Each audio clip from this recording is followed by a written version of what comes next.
Hey folks, welcome to the Leeds View podcast for the first of the two podcasts this week. We do daily Leeds United news across all the different platforms, video on YouTube and audio on Spotify, Apple Music and Apple Podcasts. If you are listening on the audios, you can support the channel by following the channel there and giving us a channel rating. And if you're on YouTube, feel free to subscribe. And a massive thanks to everyone who has been subscribing over the last couple of weeks. Really appreciate it. Also, we've got a couple of partnerships. OK Jerseys, which the link is down below. There's 8% off if you use our code in the checkout, as well as Leeds having clearance sales and all their jerseys over at Fanatics, and the links are all down below for that. I'm joined by Paul and Jerry to talk about the weekend Leeds and look back at the FA Cup game because it's official. It's a run. We're on a run, and a little look ahead to what might be coming in the FA Cup, as well as the weekend's action against Crystal Palace and some of the news that's been floating around during the week. But we'll check in with the boys first just to see how they're getting on. We'll start off with Paul. Paul, how you doing, mate? Good. I'm very, very good. Thank you. We had the tonic of a win at the weekend, so it's back to winning ways, which is an important thing for us just from a mentality point of view. We got a good performance. We got to see players step up to the plate, which they hadn't done in previous rounds in the FA Cup. So it was nice to see. It was nice to see people putting in performances and putting their name down as a potential and giving the manager a headache, which is exactly what we want to see. So I'm pleased with the response and the effort from the boys. So, you know, it's much easier to be happy and positive, isn't it, when we win games? That's the main thing. That's what we're all wanting to see. And just my other request, if anything, please just start Biol. Please just start Biol from now on until the end of the season. He's just an absolute Rolls Royce of a defender, as far as I'm concerned. Yeah, there's a calmness about him as well. He just does his job and he just puts his head in the end of everything. I really enjoyed watching him. Yeah, he has to start for me. I think it's one of the few topics around Leeds right now that if I look in the comment section, nearly everybody's agreeing with it. Like there's nearly universal support for this, which is rare on any given day. Jerry, how are you doing, mate? Not bad, yeah. It was nice to have a stress-free day at Elland Road. Lots of new faces there. Lots of people getting tickets that wouldn't normally. And it was, straightforward. Ireland won at the rugby. I went out Friday night for a couple of drinks, and it descended into a lot of drinks, and I had a bit of a headache Saturday morning. Mostly involving sheep this weekend, though, and I know that's something I need to elaborate on, because one sheep was in the field, was upside down, needed turning over, as you do. Whoa. That was Paul. That was just Paul. I was doing duty. But this morning, woke up this morning and we looked out and there was a little lamb appeared. Didn't look like me. A little lamb appeared, and it was just the nicest thing to see in a spring morning. And so yeah, that's just been a weird week. It's been FA Cup, rugby, getting drunk, and sheep, and you can put all those together and it could be anything. So and somebody said on YouTube that I was their granddad, and I'm thinking, what? Okay, fair enough. I suppose I'm old enough. Yeah, thanks whoever that was. Is that I wish you were my granddad because you're just a lovable man, or is that kind of a weird fetishy I wish you were my granddad kind of fetishy? I don't know. Maybe I just witter on and sound a bit that lost my mind. I don't know. Possibly any one of those. So so that was my week. Yeah, good week. Pirro was good. I agree about Biol. It was excellent. And Pirro, I think, went shopping first half. Came back second half, made a few saves. Yeah. And championship isn't Philip Clement tall, isn't he? Very tall. Must be the tallest manager we've had this year. And it was good to see him back and not the stress of managing those lads up across the border. He's probably a nice guy. That was funny as well, but that's a whole other story. Yeah, so funny weekend.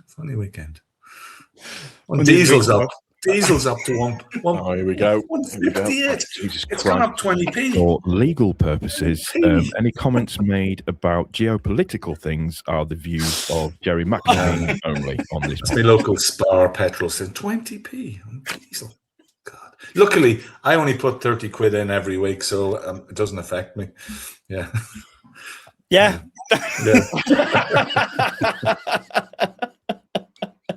Right, you can have that one. All right, they're on the list. They're on the list. petrol station. They made the list. They made the list. Yeah, Jerry's got a list. We'll talk about that some other day. Yeah, they're on the list. Declan Rice and petrol stations. And Jerry has a little lamb that's named Brendan after Brendan Adams. Yes. There was a song about that once. Yeah, he was looking like Brendan. He did. He fell over like Brendan a couple of times as well. I was going to call him Brendan. It could have been a girl. I don't know, but it looked like Brendan. Yeah. It doesn't matter. Just a sheep. Sheep are just sheep. There you go. Yeah. I didn't ask him his pronouns. There you go. There's your agricultural update for this week. We'll get into some football talk as well. Yeah, let's start exactly where the lads have been finishing off there. We're top of the Norwich game. Jerry, weird game in terms of, I think I described it as did enough without having to do too much. There were moments in the game, second half, that drop off again is starting to creep back in. I don't like that. But we got the job done. And Piru, as you mentioned, kind of anonymous for a lot of the game. And then all of a sudden, the last 20 minutes just turned into prime championship. Piru was fantastic and scored a great goal. But important minutes for a lot of players there. And I think Sunderland probably staked the claim. Willie Nonto thought was very good as well. Sean Longstaff, very good first half. Bit of a weird second half. But I think a lot of the players were in that bracket as well. But important minutes. And Gabby Goodmunson, who was absolutely fantastic and celebrated with the baby celebration. So I'm assuming his wife is either pregnant or expecting. So congratulations to them anyway. But Jerry, odd game. Yeah, apparently she's expecting in the summer, I think he said. I love it when he said, "Are we on a cup run?" He goes, "Oh yeah, thinking about the cup." I like that because players usually, "Oh no, take each game as it comes." So I like that. Yeah, the team was probably as expected, rotated the subs onto the first team, and I never felt any jeopardy. It was like being back in the championship. I recognised maybe one of their players, the Scottish lad who can't remember his name now. McLean, is it? Yeah, not James McLean. Your boy was playing. Magoma was playing. Yeah, looked very good. Yeah, no, it's another. There's another. It's another one. It's not him. It's McCanna or something like that. He's been injured. That was Magoma. Yeah. And there was Rory McConville. Was it? He sounded McConville. Yeah, the Irish. Yeah. And the big unit at the back. But yeah, we were always going to score. And the disallowed goal. I mean, where is your arm start? Is it there? Is it there? And then Willie jumping up is, it was a bit unfortunate. But even when it was disallowed, you never felt as if it was going to make any difference. We'd still score. And Goodmanson was running through them for fun, drew the ball back, and great turn and strike by Longstaff, brilliant. And Goodmanson getting his goal as well. And Pirro, I thought Pirro was excellent. I thought he was bringing players into the game. He looked comfortable on the ball. Yeah, you could say it's because up against championship teams, but he put a shift in. And the goal, when a lovely team goal, when Stack ran through, Netcha crossed it, and you thought, it's only going one place. This, I think, when they made the subs in the second half, probably players who haven't played much, the legs were going a bit, and the finishers came on. Sam Byron, great to see Sam coming on. I thought he should have maybe started. I don't know, but anyway, it's good to see Sam. What a servant he is. And 3-0. Yeah, we coasted that. You were looking at the draw. We all knew who we wanted. Watching the draw last night when it got down to the last two, please be a home draw.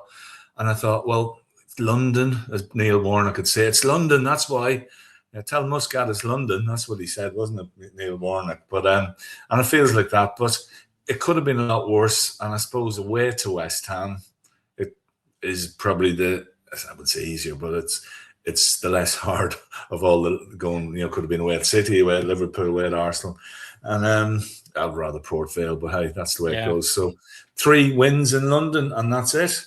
We win the cup, and that could be fun. So. It's a shame the semi-finals at Wembley. I hate that. That just takes the good out of it. But it's a shame we're allergic to London, because if it was anywhere else, I'd fancy us. Yeah, it has to break sometimes. We've won at West Ham before. Somebody said the last time we drew West Ham in the cup, we lost there and beat them in the league. So you'd take that, wouldn't you, I suppose? But, yeah, you would at this point, last game of the season. Routine win, back in the championship. No stress, and quite enjoyed it. Yeah, it was great. It was nice to just put the Sunderland and Man City results pile behind us and just kind of forget about them, get it out of the system as quickly as we could, and put in the performance, get a couple of goals because we hadn't scored more than 1 goal in 3 games. So it was nice to get that out of the system as well. And then Andrew Stats-Dalton has pointed out as well the last time that Leeds won the FA Cup, they beat a side from London in the quarterfinals. So there's almost there for that one as well. But it's going to be an interesting one. It is, I suppose, a warm-up, Paul, for the last game of the season against West Ham. Fingers crossed that one won't matter. Yeah. But it does give us a chance to go down there and get a feel for the place before we have to go down there and play them in the league.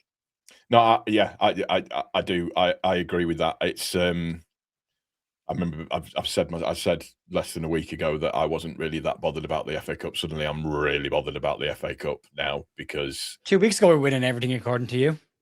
I wasn't saying that we were winning everything. I was saying that we could go and do a really funny thing. There's a big difference, by the way. Thank you very much.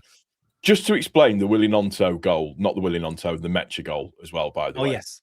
The reason that goal was disallowed was because the action immediately after it hitting Willie Gnonto's arm is the ball immediately goes into the back of the net from Mecha. The difference between that and Chelsea is that the Bogle, there's a couple of players that touch it before it goes to Okafor and before it goes in. So that's why there's a difference between the two being disallowed.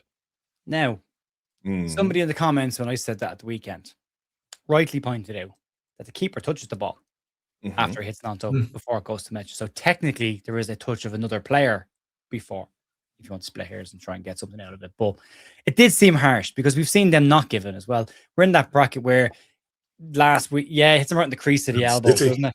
But if he's longer arms, he hits him here. You know, little Willie, short arms, little short arms. Yeah. Sorry, Paul, you're in your flow. Continue. No, that was fine. Yeah, so that's why the goal's disallowed. And I agree with you, or with the commenter on the video saying, but the keeper touches it as well. That's kind of immaterial because it's to do with the phase of play and who's attacking. So we're attacking, and had there been another touch or another couple of touches, then it might have been allowed to stand. But because the immediate action after the handball from the Leeds team is the ball in the back of the net, that's why it's disallowed. It's stupid. It's absolutely stupid. But it's just one of those things. But the winning breeds confidence. That's the main thing. It doesn't matter who it's against. I think we all kind of said the same sort of assessment. I said it after on my review of the game as well, that I thought it took us about 20 minutes to get going, to get into a flow. There were 9 changes within the game. Bornau was ill as well, apparently. So that's somebody else that was playing with an illness, because we all wondered why he got hooked at half-time. Now we know. But once we kind of got into the flow of things a little bit, we did immediately look better and looked... You can just see the levels between Championship and Premier League, just in terms of things like the decision-making side of stuff, just playing that little final ball. With us, it's more clinical. With a Championship team, there's a strong chance that it's going to get skied into row Z. So the jeopardy for us isn't as high as what it is playing against a Championship team. But the important thing is that the players that came in, I thought they were... Well, I said it right at the very beginning. I thought that they all gave themselves a case. I thought Gnonto was very good. I thought James was very good. Pirro was... The last 20 minutes was very, very good from Pirro. I thought he was linking play okay, but he's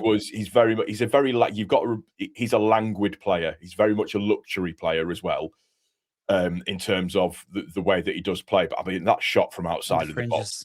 That shot from outside of the box. What a save that was, by the way, because that would have thundered off last second, just took a massive dip. Yeah, but the goal that he scores is what he should have done against Manchester United. That's how he should have taken that shot against Manchester United. Don't get me wrong, the shot that he took against Manchester United nearly paid off, and I was nearly jumping onto Jerry to get him to hold me at that point. But it was just that players made a case for himself. I thought Tanaka hasn't come in for a lot of praise, but I thought he was very, very quietly efficient in what he did. In the Gruev role, he was very much in the Gruev role, just sitting there, 5-yard pass, link play, block passing lanes, win a couple of tackles, but not be expansive and not get forward too much. Oh, 100%. And it was also a very, very good game for Ampadu to get back to some sort of form. Yeah. Because he hasn't played well for a couple of games, and he doesn't have to run around as much. I think the square ball touched on that, or Graham Smith may have touched on that in their podcast. He doesn't have to run around as much playing in the centre of defence, so it gives him a bit of an opportunity to just get his foot on the ball a little bit more and just get himself back together again. So that they're the positives that I'm taking out of it. Yeah, it's Norwich. You can't get overly excited about it, but they didn't get out of second gear, and they were good enough to do what they needed to do. Yeah, I mean, that's that Norwich had some chances there. That spell in the second half, where they 3 or 4 chances. That goes to your point there, Paul, about skying the shots when better players don't do it. We probably are guilty of that against better Premier League opposition, but then you put us against Championship opposition, you see the opposite happen. So, yeah, it's interesting. But it is West Ham next round of the Cup into the quarterfinals. It's going to be an interesting game. Gives us a chance to stretch our legs down at the London Stadium. They might be without Chris Summerville for that game. There's an interesting... I've got a conspiracy theory that I wanted to just throw out there. So, news came out this week that it looks like Chris Summerville will get a call up to the Dutch national side in the March international break. And Leeds have a clause in their contract when they sold him to West Ham that Leeds are due £4 of your British £1 million should. It's not clear whether it's a call up or a game, but I reckon he ticks both those boxes anyway during that international break. But Leeds will be due £4 million. Now, West Ham are up to their absolute tonsils in debt right now and have a horrible financial situation. People have been asking me all week, what happens if they can't pay it? They have to pay it. They have to pay it. That's just they got to find the money from somewhere. Yeah. And now all of a sudden he's possibly injured. So does he miss out on the international break because he's got an injury and therefore Leeds don't get £4 million? Or is that too big a gamble, Paul, for him to take? And am I just clutching at straws? It wouldn't surprise me. Genuinely, it wouldn't surprise me. I'm not one for the tin-foiled hat brigade, or at least I try not I am to messy. be. I know you are, but I mean, you know, you look at West Ham's finances, and they've got to find. I think we've talked about this, like 98 million quid just in transfer payments alone next season, regardless of what league they're in.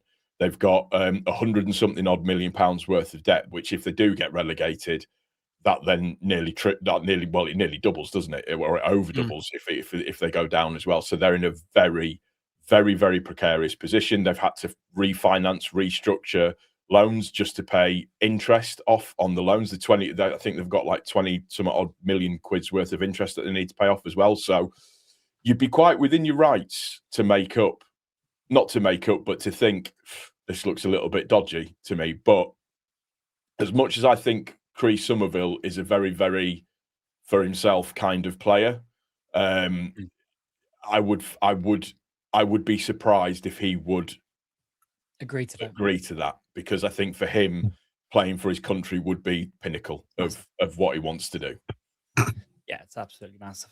Also, and here's a flip side for Leeds to make a decision. We could beat West Ham in the FA Cup and try and go and win the FA Cup, of which I don't know how much you get, but I know it's not an awful lot. Or we could let West Ham win the FA Cup and we'd get £5 million for Chris Summerville winning a trophy as well. So that was the other part of it. So we'd get £9 million from them for not winning the FA Cup if he's okay. So, you know, that's there. 1.3 million to get to the semi-finals. Yeah. That's it's not massive. I don't think so.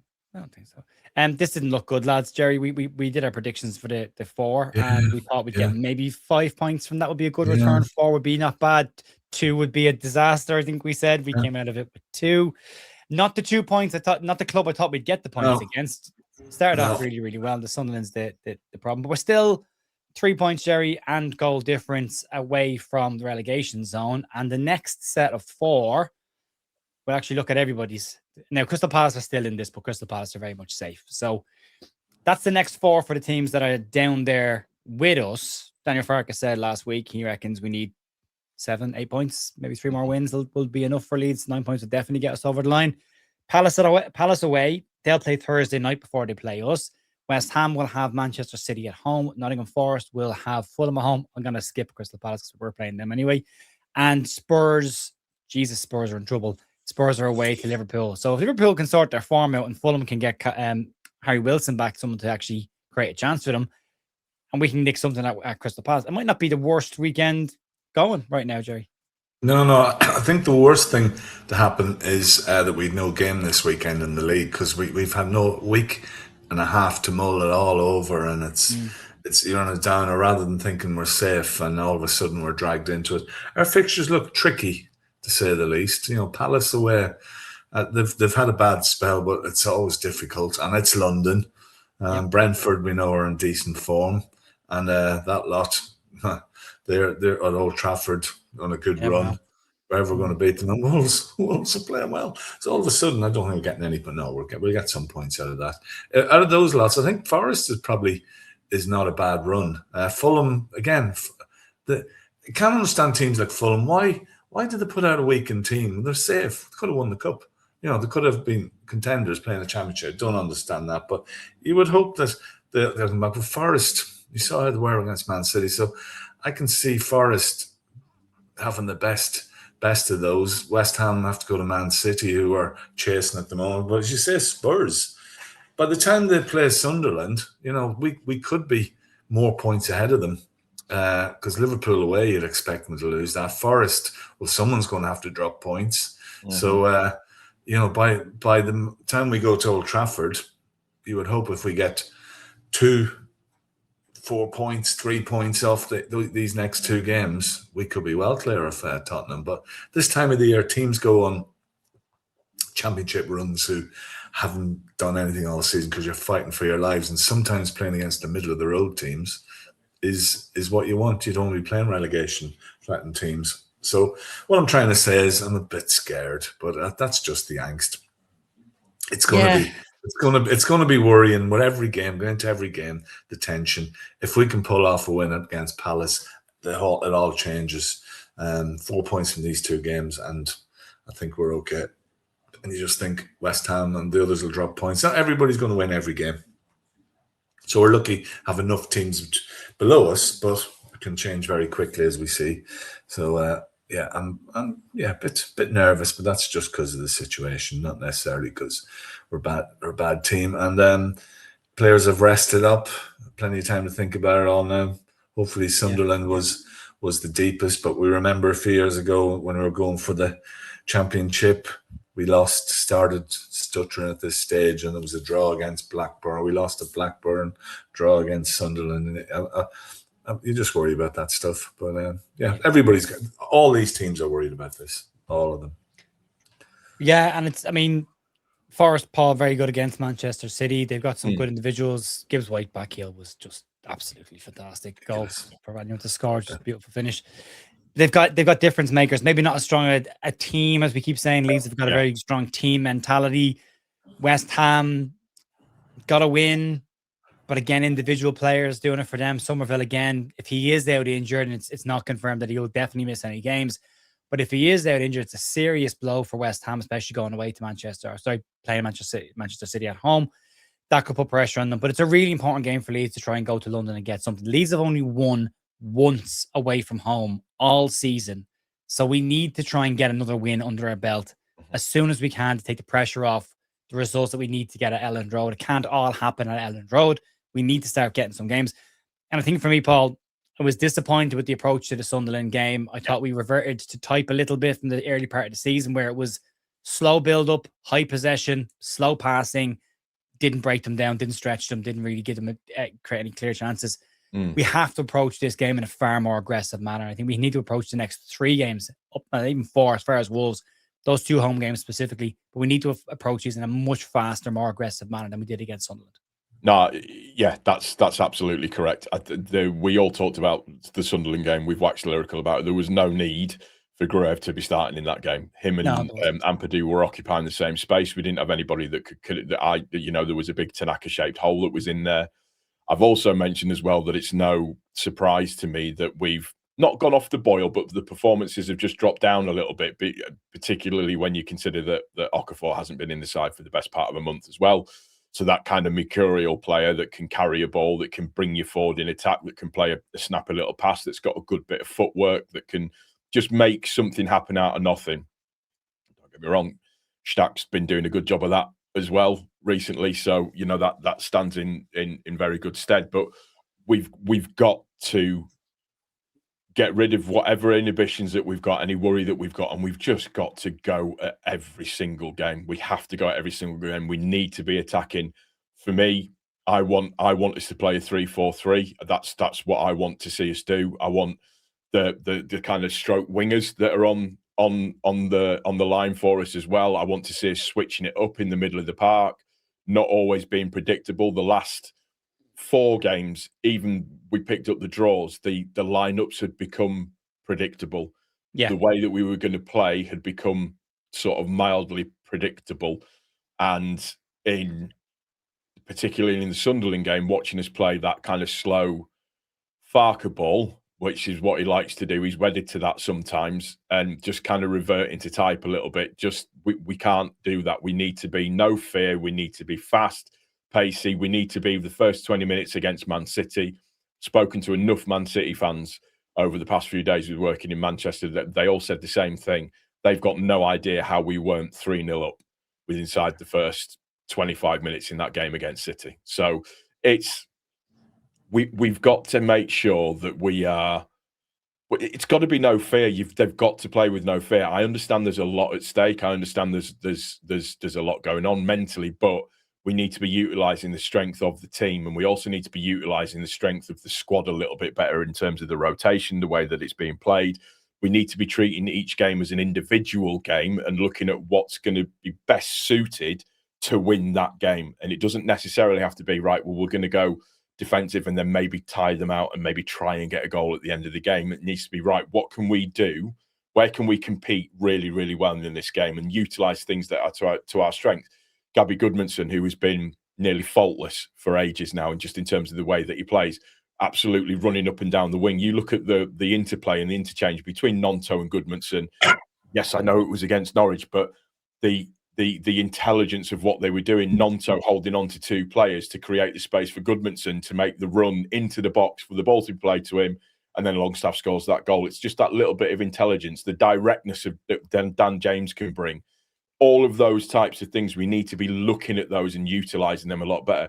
Going two up top maybe and putting Metcher and DCL together, should they, be absolutely fine. Maybe even playing Perot as the false nine off of somebody as well. That goal will do wonders for his confidence at the same time. Not that he needs his confidence thinking, but just we need to utilise our strengths a little bit better and not be as passive as what we were, particularly against Sunderland, because that will be the undoing of us this season. Yeah, Jerry, I think it's been a case of when we are good, we are very, very good, but when we are bad, we're rotten. And I think at times that has been the approach to it. That really bad run early in the season was dictated by predictability, slowness, static pass, as Paul has said. And then the good run was done by pace, directness, aggression that was there. That needs to be bottled up. And as Paul says, and I think he's 100% correct, we got to look at these as cup finals coming up and grab these by the scruff of the neck and try and do against Palace, Brentford, Wolves, exactly what we did in the first 15, 20 minutes against Manchester City.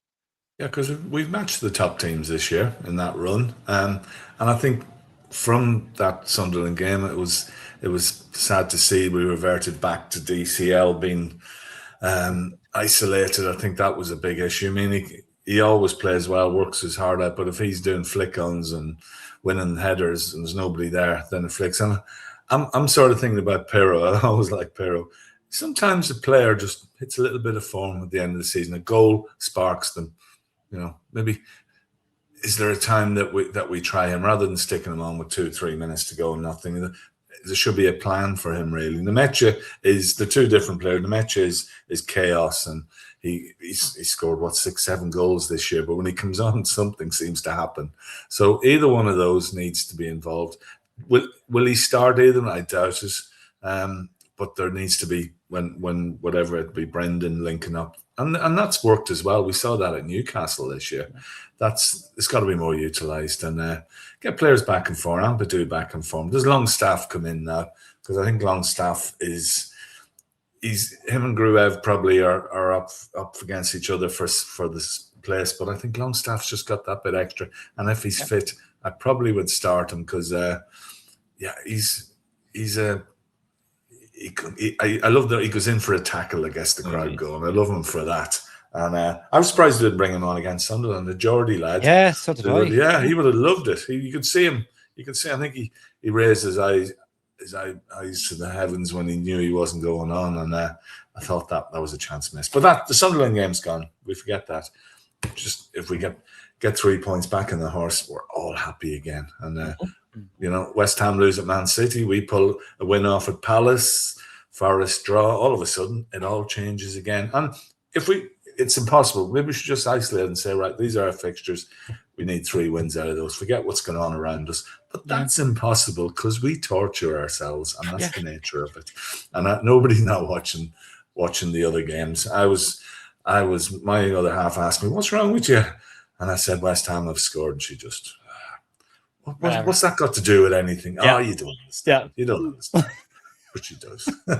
Yeah, my sister, if she rings me, she'll go, "Are you all right?" And I'll go, "Leeds are playing." She go, "I'll ring you later. It's fine." Yeah, my sister was the same as that. I'll leave it on. Leave me alone. It's fine. Yeah, so that's it. Beat Palace. Yeah, they dictate Beat moves. Palace. Beat Palace, and we're all happy.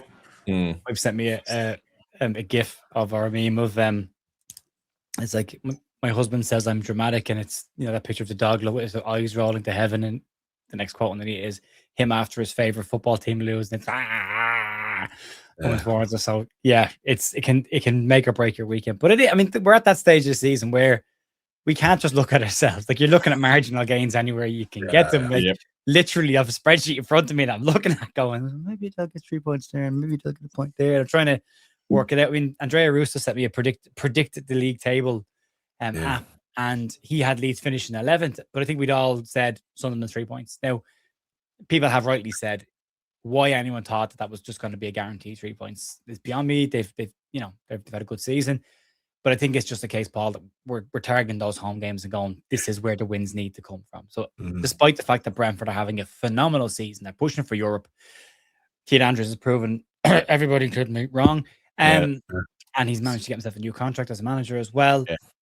It's an Elland Road game. Yeah, he got a new contract. Yeah. So extended it. Yeah, man. He's been excellent. Who knew? He speaks well. I mean, when he was a pundit, he used to give Leeds a bit of stick, but I heard him defending his player to that Panenka. Was it a Panenka or just a pass back last night? No. And he defends him, and he speaks very well, and he's probably doing too well to ever get the Ireland job now. But you never know. In a few years' time, you would like to see. He was on our coaching staff, wasn't he? Not so long ago. He was with Stephen Kenny. So that's true. Anyway. He was, with a big head of hair. Yeah, well, great hair. But he's. I think Brentford don't always like coming to Elland Road. It's not their happy hunting ground, I don't think. So as much as going down to their place isn't happy either, but I think we've always had a few wins out of them. We just keep Thiago quiet. We'll be okay. Stick Bial on. He kept him quiet. He's got to be back. He's got to be back. Can't. Yeah, he shuts down strikers. And he has there's a proven record there of this season. So getting back into side, I suppose he has been away in filling in as a Bond villain. So he's had a lot to fit in, hasn't he, Bial?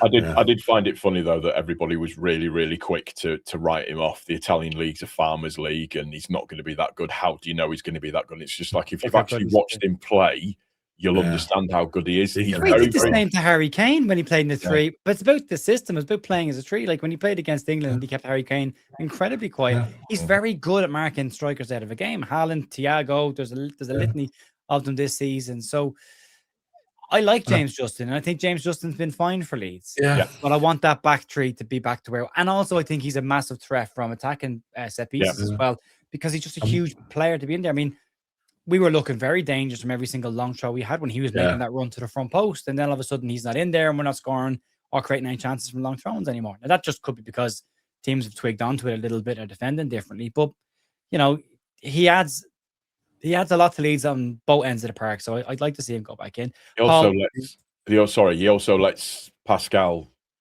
play football. Pascal, that's the big thing. Pascal doesn't have to worry about everything. He can do because Pascal for me is a very, very underrated footballer for us. When he's just playing the channel balls he can play, the long balls that he can play, and just being able to bring the ball forward.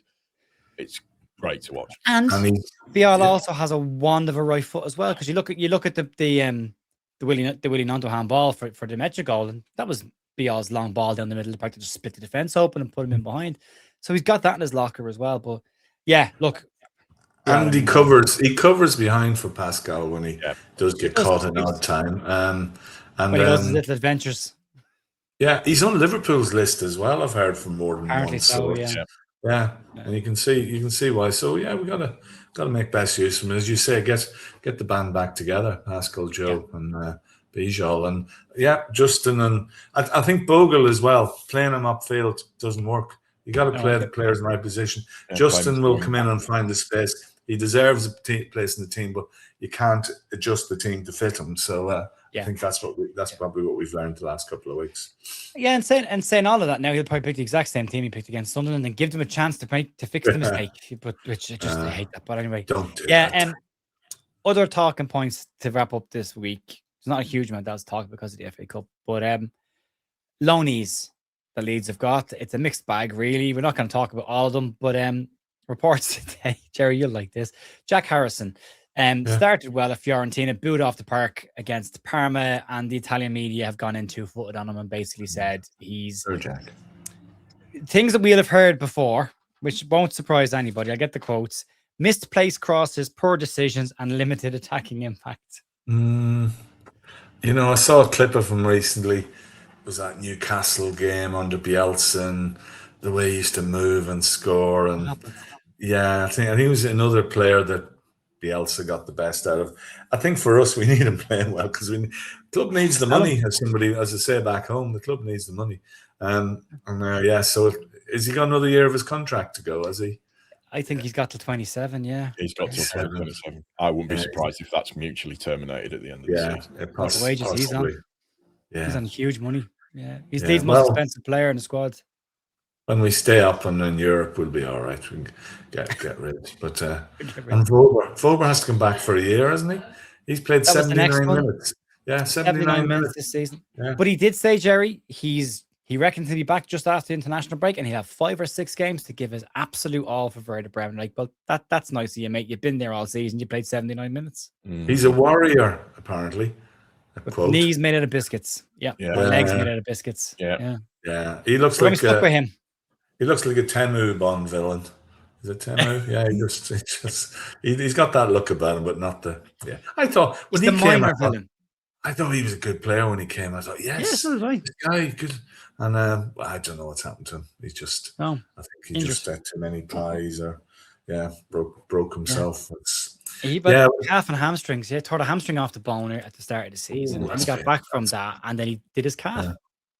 He's a bit like Lawrence de Bock. It took us about 10 years to get rid of him, didn't it? So every club's got him. You think, is he still there? Yeah, every club's got him. So it's just... There was that youngster we got from Juventus as well. What was his name? That was floating around on 21s. We loaned him out for years, and then eventually he left 2 years ago. We're like, Jesus Christ, was he still at the club? Can't remember his name. It begins with his surname begins with an M. There was a guy. There was Q in his name, wasn't there, or something? I can't remember. That's it. That's the one. There's a Q or Q sounding name. There was and there was a few like that came in. You thought, great, we're signing a player. Never heard of him again. Never heard of him. Never played him again. Joffrey will go for some money at the end of this season. Joffrey's 12 goals this season, 4 assists, so 16 GNA. I am as well. That he's a very, very, very, very, very talented player, and very unlucky. Wrong place, wrong time, maybe with us, I suppose. You would think he could possibly do a job, but I don't know. Is he his championship, or will somebody in the Premier take a chance on him? I think he could go to. I think you might see him in Europe, because I think he's very, very suited to a European style of football. I think just with the way that he plays, he's powerful. He's got a low center of gravity, and he just pops up in the right places. Fair play to him. He's really taken the bull by the horns.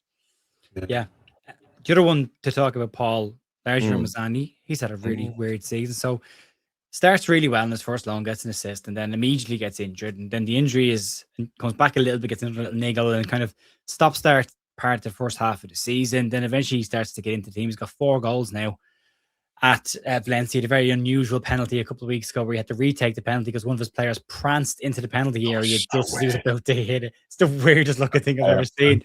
But then he has to reset and take the kick, and he got a huge amount of credit from Carlos Corberán for that. And he's got a huge amount of praise again. There's talk in Spain that Valencia will want to make that move permanent come the end of the season. He's been hugely important to their turnaround in form, and they've had an injury-plagued season all year with players. So you're looking at a case of the 4, Paul. Ramazani, Gelhardt potentially could be money for Leeds. Assuming we don't get made, in which case all of these players will be very important next season to the squad. Yep. if we do stay up, then it looks like Harrison and Vobber would be the ones that will be tough to get rid of. For me, I'd be, like I said, I know it'll cost money, but I would literally just cut my losses with Harrison, and the same with Wober as well. The Ramazani side of things, I know a lot of people are going, well, we should have kept him and done this, that, and the other. There was a relationship, but we didn't. But there was a relationship breakdown there. We all could see that there was a relationship breakdown there, and Farke's very, very strict on things like that, whether you agree with it or not. And it's taken him a little while to settle into his role at Valencia, but he is playing very, very well. There's a very talented footballer in there. And when he's got his mind right, he's very, very, very good. We only need to clear, is it 5 million with him to do a profit? 5 million will be the book value at the end of the season, but they look for probably around 10. So they'll make profit.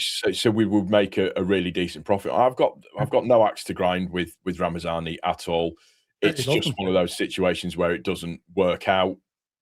It's fine. Would he have been useful this season? You don't know. That's the thing. You're not sure. I can see what you're doing there. Of course he would have been, because it would have been a different option. Of course it would have been something a little bit different. But Okafor backup.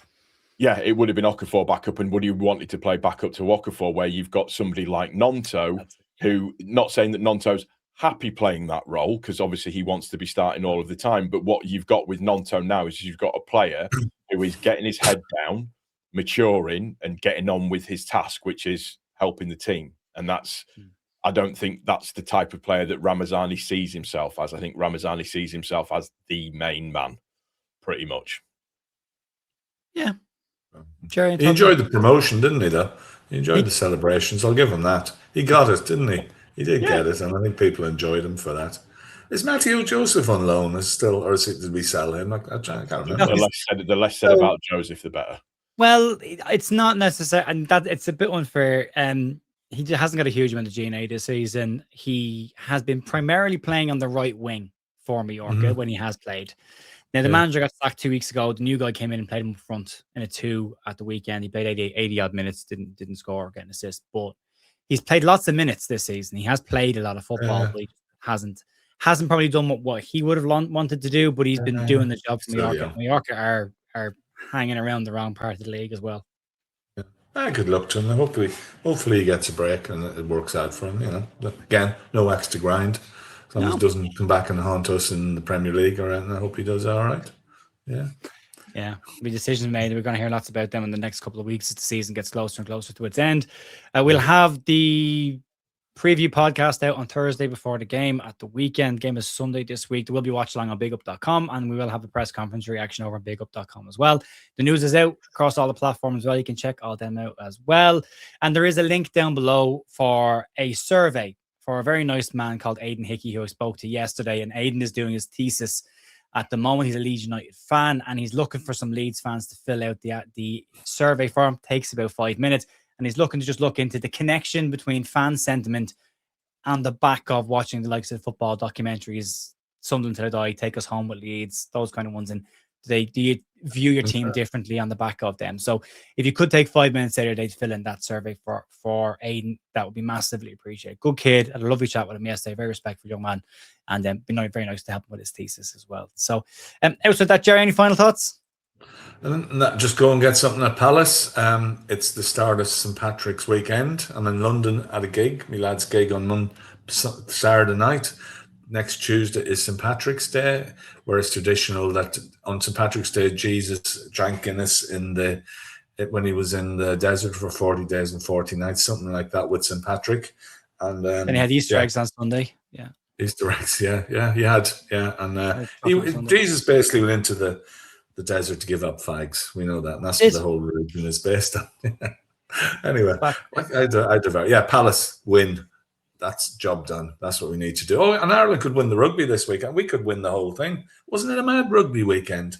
Bloody hell. You seen what Scotland have done? No, I'm a little bit more fearful than you are about rugby this weekend. But it's Paddy's. Well, we're not expecting to do, but if someone tells you France are going to get 40 points at the weekend, you expect them to have hammered somebody, and they didn't.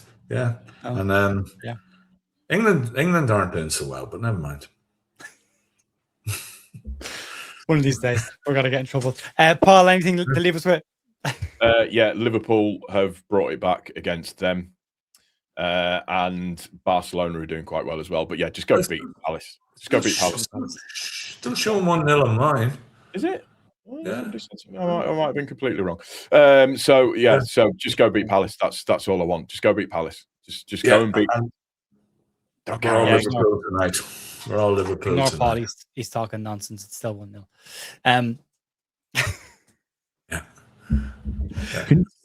Right. Stop personally attacking me. Come on this podcast out of the goodness of my heart. If you want. I have to listen to England nonsense and then, just you oppress us. Oh. You all speak heresy. You all speak heresy. Yeah. And if you are a Christian, we're messing. Don't take it seriously. That is. Legal. He just didn't smoke. Right, we'll wrap it up. Yeah, Folks, anyway. good evening, good afternoon. Good Whatever you're night. watching this. Talk to you soon. Give us a like on your way out the door, and I'll talk to you soon. See you later. Bye. Good night.